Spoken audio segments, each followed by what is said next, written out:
Hey, everybody, and welcome to the latest episode of The Intelligent Estate. I'm your host, Travis Leo, and today we're joined by Gus Cueto from Advanced Premises Systems in Atlanta, Georgia. Gus has been in the home technology and security space for how many years now, Gus? How many years have you been installing security systems and smart home systems in luxury homes? Man, believe it or not, 26 years going.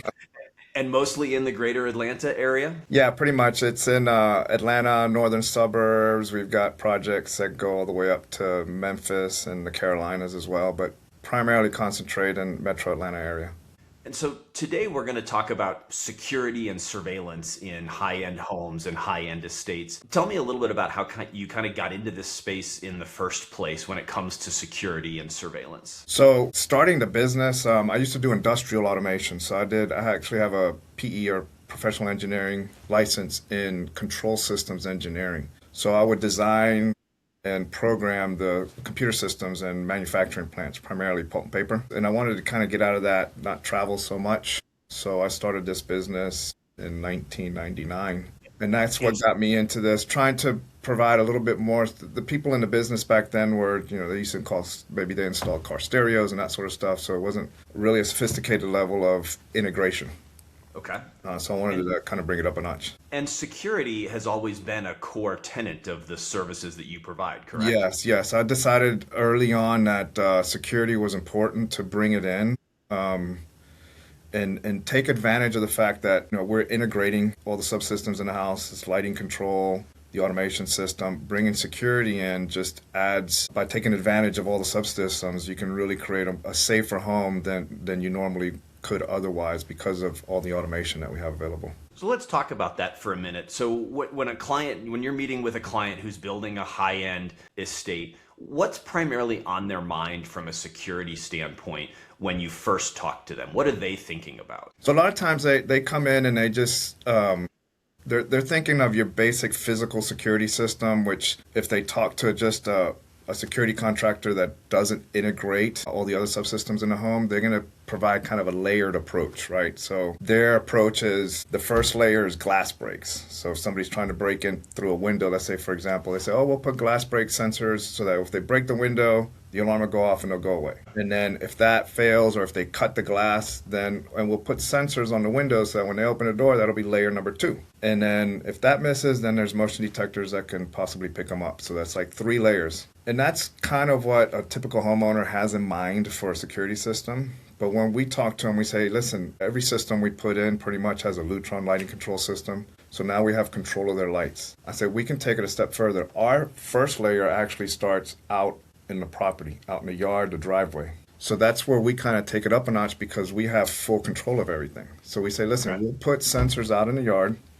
And when you arm the security system, say at night when you're going to bed, it'll sense anybody that enters the yard or the property. And what it's going to do is it's going to maybe turn on a few lights here and there, and maybe turn on a small strobe that we put in the eaves. These are maybe 3-inch in diameter strobe lights, and they'll just start blinking. It's not going to call the police. It's not going to make any noise. But at least it tells the person that's on the property, like, hey, we know you're here. So we start way outside of the property to really start detecting and protecting the home. And then you'll get a text, hey, somebody was on your property last night. In the morning, and you can kind of go back and look at the cameras. So instead of just relying on a physical burglar alarm system, you're using integration with other technologies to take that defense further out into the property, correct? Exactly, and that's the big advantage that we have in our estate homes that we do that have the full control systems that most other homes don't, and we leverage that technology to provide a safer home. And that's one key example of, we can start that first layer further out on a property and then provide a much safer environment. And then even like, let's say you arm the system in away mode. You go out to dinner, you're coming back home. This time, as you come in, you'll get the flashing light, but it'll light a path in the home so you're not walking into a dark home. So those are kind of things that can really leverage the technology and provide a much safer home. You mentioned cameras, so I assume when you're starting to talk to people think, yeah, we want some cameras in the house or around the house, probably. Yeah. Is that something that you're seeing pretty much all the time in the jobs that you're doing these days? Without question. Everybody's looking for cameras. So the cameras that we use are commercial grade cameras. It's not your mass market product. And with everything that's been going on that you hear in the news, there's been, and I heard it, they were talking about it in the news the other day, that the typical mass market camera is a Wi-Fi camera that you stick at the front door or maybe on the eave of the house or like a floodlight or what have you.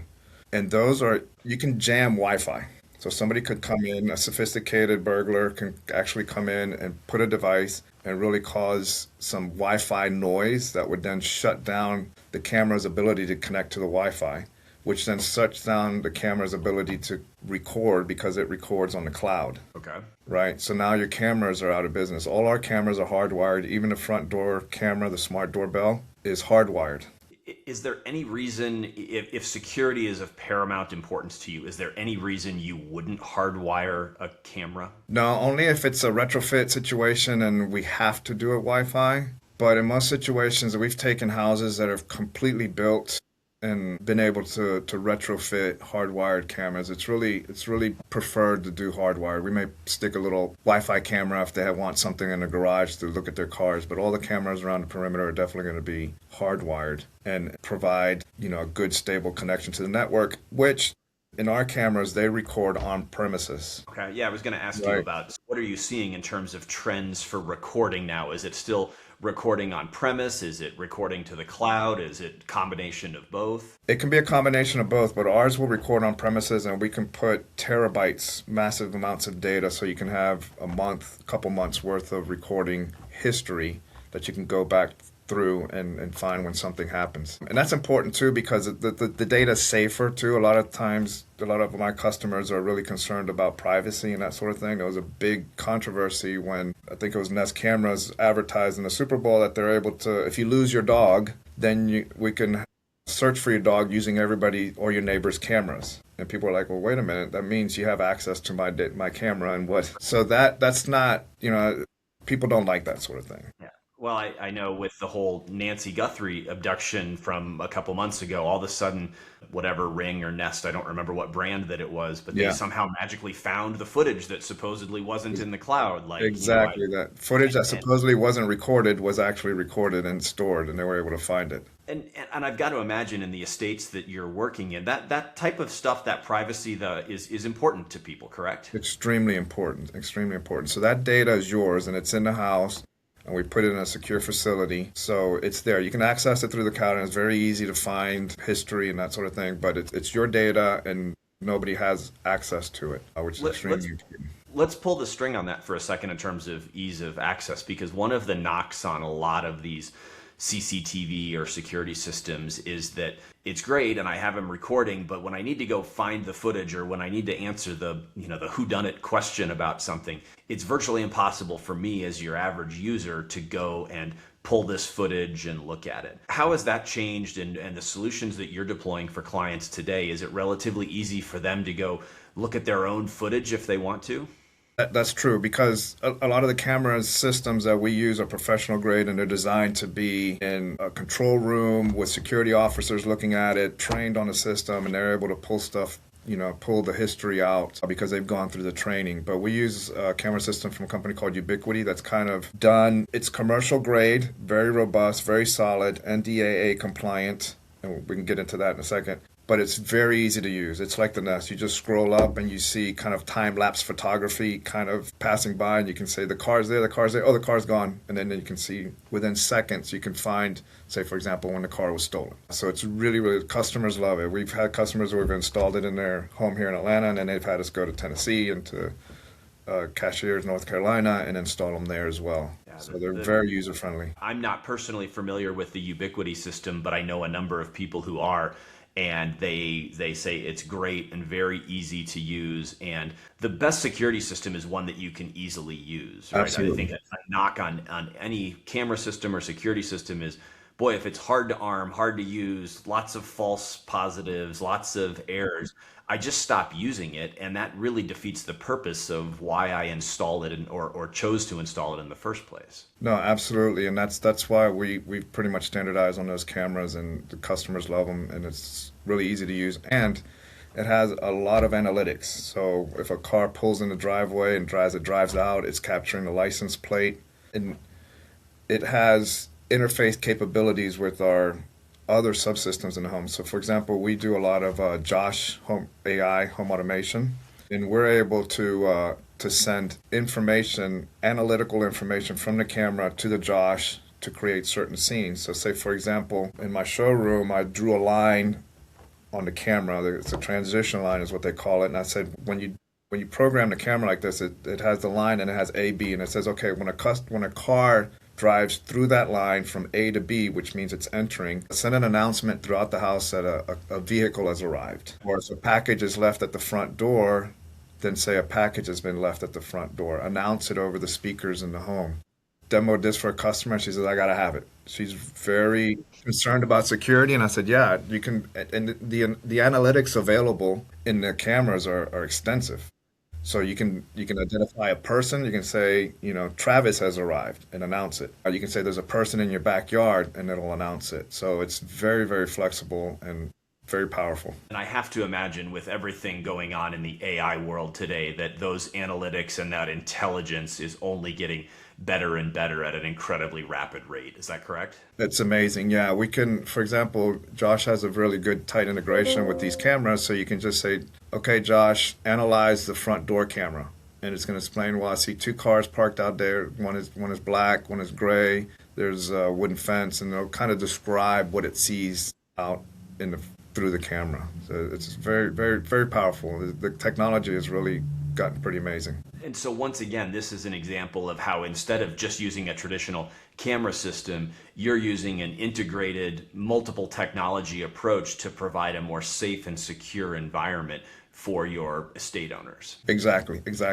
Again, we just leverage because we're integrating everything. We got the lighting control, we got the automation, we got the cameras, we have the security system, and each on their own is great. But when you bring those together and they're talking to one another, the level of security just goes up exponentially because now the house looks lived in. When you go away on vacation, we can make the house look lived in. We have lights turn on at certain rooms so it looks like somebody's actually home. So by leveraging all this different technology and bringing them all together is key to provide a level of security that you can't get otherwise. Are you seeing clients becoming interested in 24/7 live video monitoring? So obviously with the solutions that you're installing, things are recorded and they can go back and either live view or look at it. But with some of these new solutions out there where there's literally AI agents or real people watching, perimeters 24/7, are you seeing people interested in that? Yes, that's becoming another very popular service that's available. That's before it used to be very cost prohibitive. It would be somebody monitoring your camera. We have customers that have that, where they have systems where they have a security agent monitoring their cameras on all their properties 24/7. But there are other alternatives where the camera will send an alarm to a service center. They would then log into the camera, look at it, and then if they see something nefarious, they can actually, through the speaker systems outside, say, hey, you've been detected, authorities have been called, please leave the property. So then that's very effective. You can do that from, just a couple $100, maybe $200 for the first camera, $100 for each additional camera. And you can, a lot of our properties have 8, 16, 30 cameras, but you just pick specific cameras around the property that are in vulnerable areas and monitor those, and it's very cost effective and very powerful. I mean, you can, when somebody is seen and they're being yelled at from a remote location, they'll go away immediately. Of the intelligent estates that you're doing, what percent are you putting that live monitoring capability into? Is it 5%? Is it 50%? Yeah, it's just not getting traction because there's a new company called Deep Sentinel that does this sort of thing.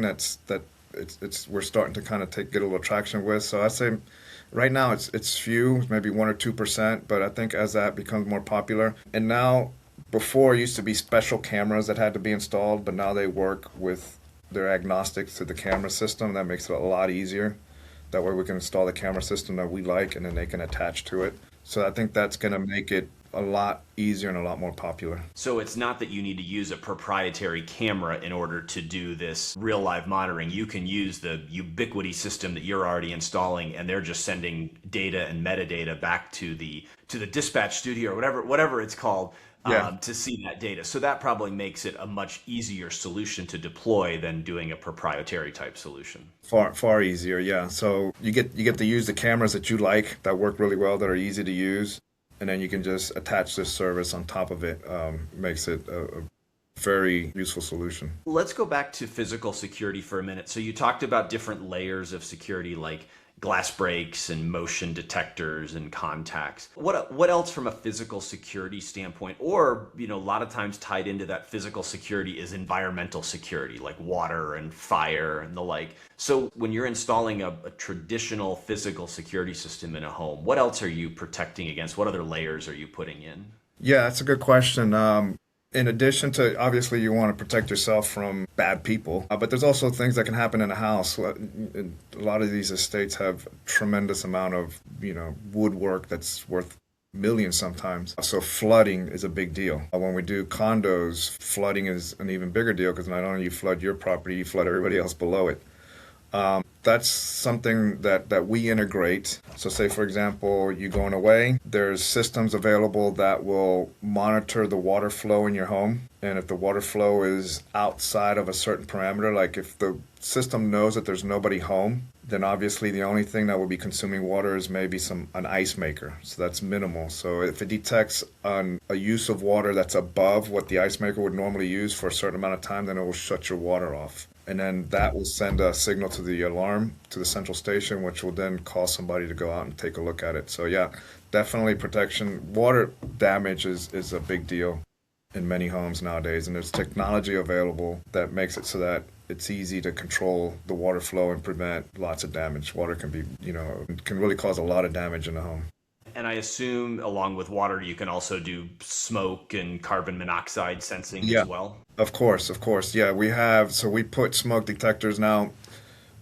At least in the Atlanta area, smoke detectors have to be installed by the electrician for life safety. So those are the ones that are inside your bedroom and 6 feet or so outside your bedroom. And if one goes off, they all make noise to wake you up and get you out of the house and save your life. So those are required to be installed by the electrician, which generally are not integrated with the security system. They can be, but typically we don't because it causes some false alarms. So what we do is we put our own smoke detectors in place in certain areas in order to prevent the house from burning completely down when nobody's home. Right. So if there's nobody home, that'll detect smoke, call the fire department and call everybody involved and try to save the house as much as possible. But for life safety, the electrician will install the smoke detectors by code. What platform or what product are you using for these security notifications and alerts and alarms and settings? Are you just using a traditional, central station where, it's a phone call, or is there an app that people are using that's very popular when they're, arming and disarming and monitoring the security system in their own home? Yeah, it depends. We have a couple solutions depending on the size of the project and the home. Typically we'll use maybe a Honeywell security system, which has an app, or it can be integrated into our control systems app. Or there's another company called Elk Products, which also provides a really robust security system that integrates with the larger homes and integrates more easily into the control systems. So we use those, and those will be monitored. We'll put in monitoring. We no longer use phone. Before, the systems used to be monitored through the phone system. Now it's through the network and through cellular communication. So it has dual communication. So we'll put in a communicator which will connect to the network and then connect through a cellular tower, which will then communicate to our central station. We use a central station that's located here in Georgia, which is really nice. It's good to have a local central station because they know everything's going on. If a jurisdiction change, if like, for example, Sandy Springs used to be a part of the city of Atlanta, but now it's a city on its own, so it has a different 911 number that you have to call. Because when they call, they don't call 911, they call a specific police number that's part of the 911 system, but it's for that jurisdiction. And you need to know everything that goes on in the area to make sure you call the right jurisdiction. Otherwise, you may call the wrong one and it won't show up to your home. In these higher end estates that you're doing, let me rephrase that. One of the things that annoys me when I go into a high end estate that is poorly done from a technology standpoint is I see this beautiful stonework or woodwork, like you mentioned, and then I see this big white motion sensor just right on there and that's all my eye can see when I see something like that. or, I see a really nice glass window, beautiful architecture, and a huge contact that's keeping the sensor in place there. Is that just poorly done, or are these security systems really that aesthetically ugly and there's nothing that can be done around them from an aesthetic standpoint? No, that's poorly done. There's no question. Yeah. Yeah, that's a big pet peeve of mine as well. Sometimes the guys say, this section of the house here is not wired. Maybe it's a retrofit or whatever. We need to use wireless. I said, okay, fine, but we'll use a wireless sensor that's actually goes in the door jamb, for example. It's not the big sensor that you glue onto the door. And same thing for glass breaks. Where possible, we'll use some that are about the size of a silver dollar or something like that just goes flat into the ceiling. So yeah, we try to conceal as much as we can the security. Obviously, smoke detectors are tough. There are some devices, but they have to be out to be able to sense the atmosphere, the air, and find the smoke. So recessing them, that sort of thing, is not always a good idea. But yes, we definitely take that into consideration. We're always looking for ways to try to minimize the sensors in the room so that they're not seen, and hide them and tuck them away and that sort of thing. Absolutely. What about the same question, but as it relates to cameras on the exterior of the home? You mentioned that there's a lot of form factors.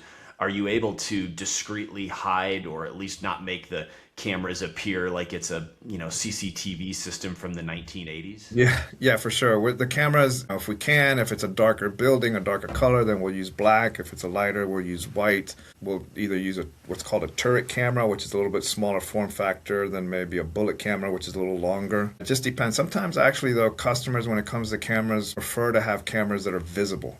That way, if somebody pulls up to the home, they don't want these big, giant, old 1980s looking thing, but they want something that kind of, okay, I know a camera is there, but it's not totally obtrusive. And that way, if somebody pulls up, they kind of see, oh, shoot, I've been seen, let me get out of here. But we try to keep it as discreet as possible, but at the same time, working with the customer. So having something on the exterior of the home that may be more visible can act as a deterrent. I didn't really think about that. So it's a choice. I can choose whether I want something as a visual deterrent, or if I want something to blend in and be hidden in that sense. Exactly. We may do both. Maybe in the front of the house or in some vulnerable area, we might say, listen, just make the camera here pronounced. And then in the other, maybe at the front door or something, we'll hide and make it a recessed camera, something smaller, so that as you walk in, you don't see it as much.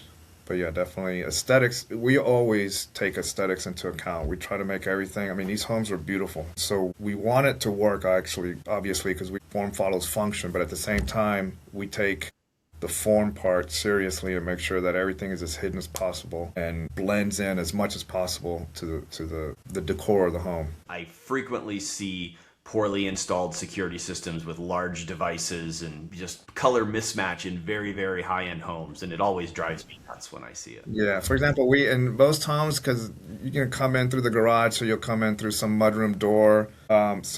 We never, hardly ever put a keypad in the front door. Customers don't use the front door, but visitors do.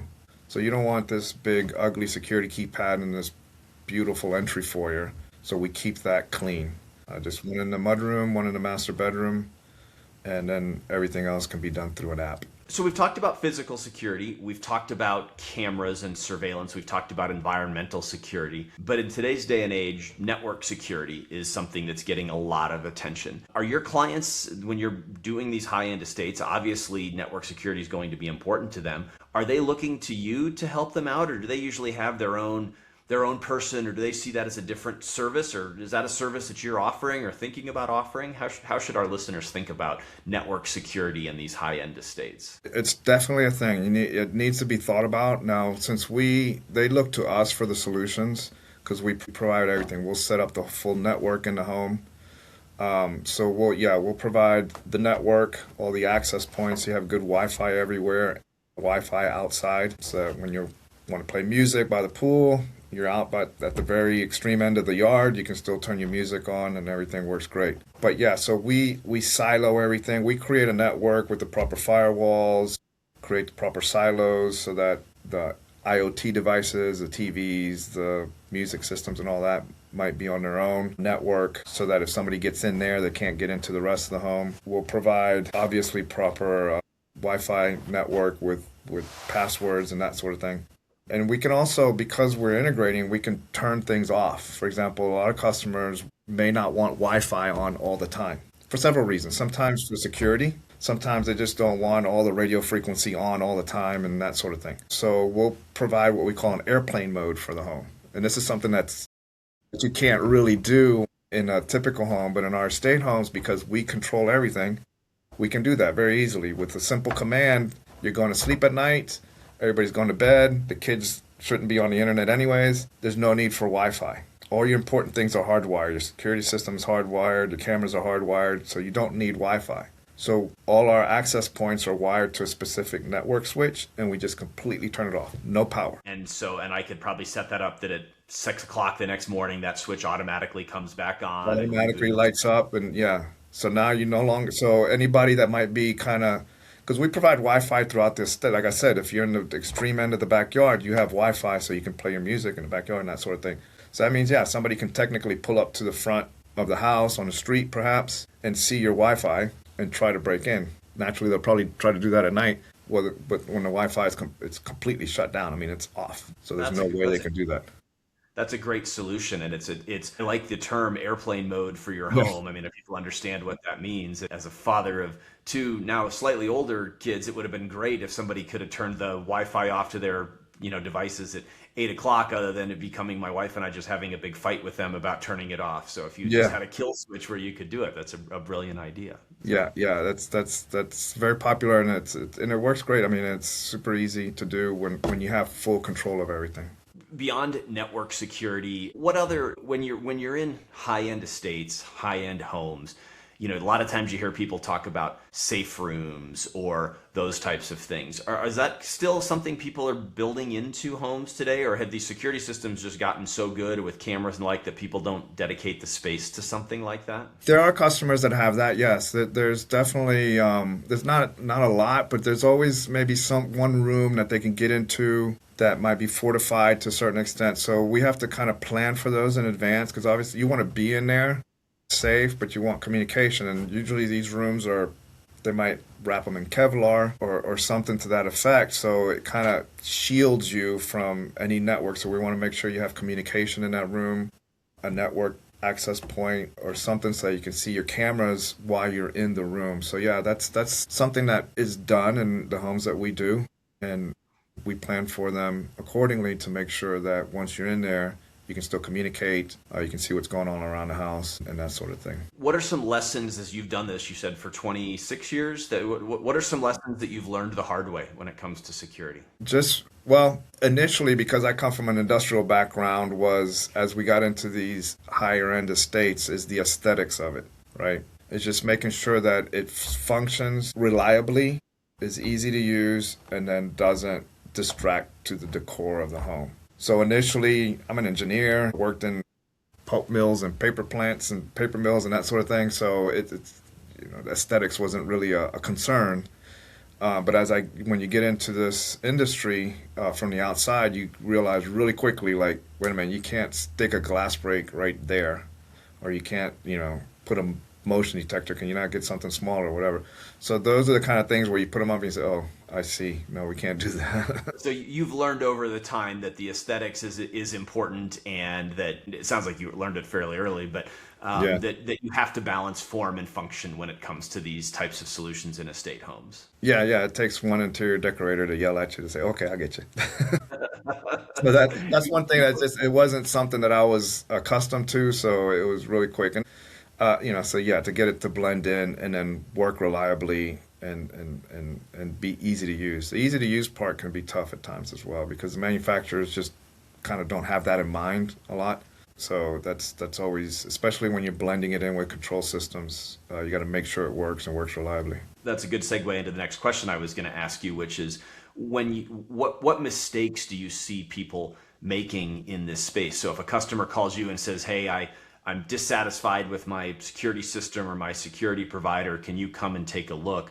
What are you seeing? Where are the pain points, the levels of dissatisfaction that customers usually have when something wasn't either sold, designed, or thought through properly? Yeah, I think, and it's a difficult problem, but it's false alarms. Making sure that the sensors are properly installed. Since we have extreme season changes here in Atlanta, like this time of the year, it could be really cold at night and really warm in the daytime. That causes a lot of shift in the house. So if a sensor is not lined up properly, that little shift, and it always happens at 1 o'clock in the morning, as the house cools down, the alarm is on, that little shift might trip a sensor somewhere. So it's a lot of times is that sort of thing. So we have to be really careful and make sure we use the proper sensors, make sure they're installed properly. To bring a lot of times there might be a metal window, and of course the sensor is in the wood frame, but the window is metal, so that causes even more shift. So usually a poorly installed system can cause a significant amount of false alarms, which is frustrating because then people just don't use it. So you have to go in there and really try to figure out what's going on, and that could be a challenge. That reminded me of a question I meant to ask earlier, and I forgot.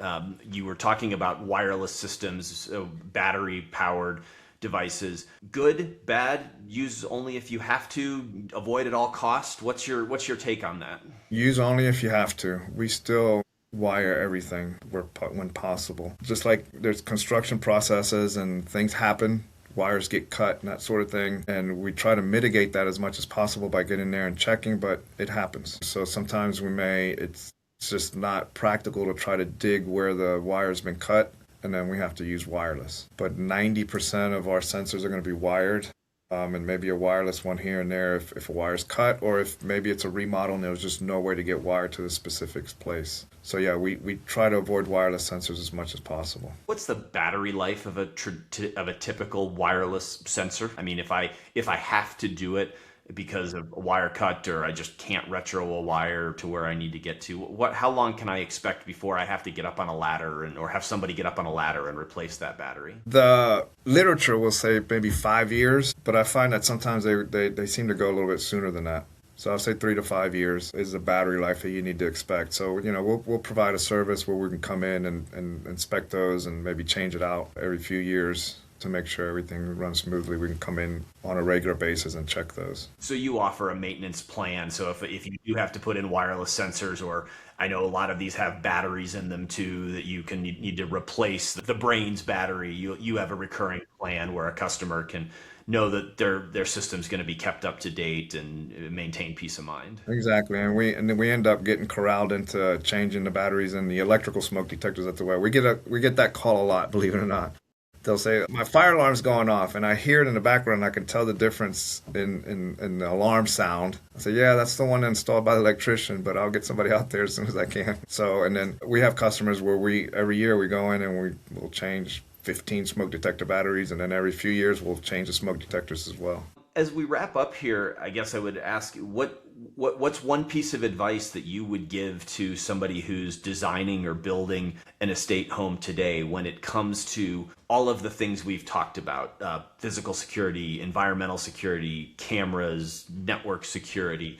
How would you tell them to start the process? Who should they contact? How should people go about this when they're building their new estate home? I would tell them, once, say, pick their contractor that's going to do the technology integration in the home, think outside the box when it comes to security. Don't just think of glass breaks and smoke detectors and window sensors and that sort of thing. Ask them questions. Not every technology integrator like me will do security. They'll maybe work with another company. Ask them, how closely do you work together? Can you have their security system interface with our lighting control system? And make sure that the answer is yes, we work with them all the time, and we can integrate their security system into ours if the technology integrator doesn't do their own security system. And then, just think outside the box. Say, can we not do something that protects the perimeter so that, like what I was saying, where, if somebody walks on property, maybe it creates some kind of distraction to get them off. And that sort of thing, because a lot of people just don't realize that this is possible, right? So they just think of the ADT security system, which is a door sensor and a motion detector and a keypad, and that's it. A well-lit home is a secure home. Right? Absolutely. So that too. If all of a sudden I see a threat and I can flip lights on, it's amazing what that does from a security standpoint. So. Yes, and that's a very good point. That well-lit home is secure, so landscape lighting is also something that can add to security. It makes the home look beautiful at night, but it also kind of lights up those dark areas. So think of landscape lighting, not just something to beautify your home in the evening, but also maybe add security as well. So if you see a dark spot over, let's just light that tree up over there. And then at the same time, get rid of that dark area that somebody can kind of just hide in for a while. That's an interesting perspective. I mean, you think about it and from the standpoint of, yeah, it beautifies the exterior and beautifies the items that are outside, but that's also providing paths of light that now people aren't going to be as likely to go through. So if they're looking at breaking and entering this house versus that house, and that house doesn't have landscape light, probably much more likely to go over there. You hate to think about it that way. You don't want to spread fear, uncertainty, and doubt, but all else being equal, I would rather have the more well-lit house, I think. Absolutely. Yeah, they're going to go to the darker house, the easier. That's always going to take the path of least resistance. And a well-lit yard will help the cameras a lot. Right, cameras have infrared lights on them, so even if it's pitch black, you'll see some, but that light can be limited to a certain area. But if you have good landscape lighting, then it helps tremendously what the cameras can see at night.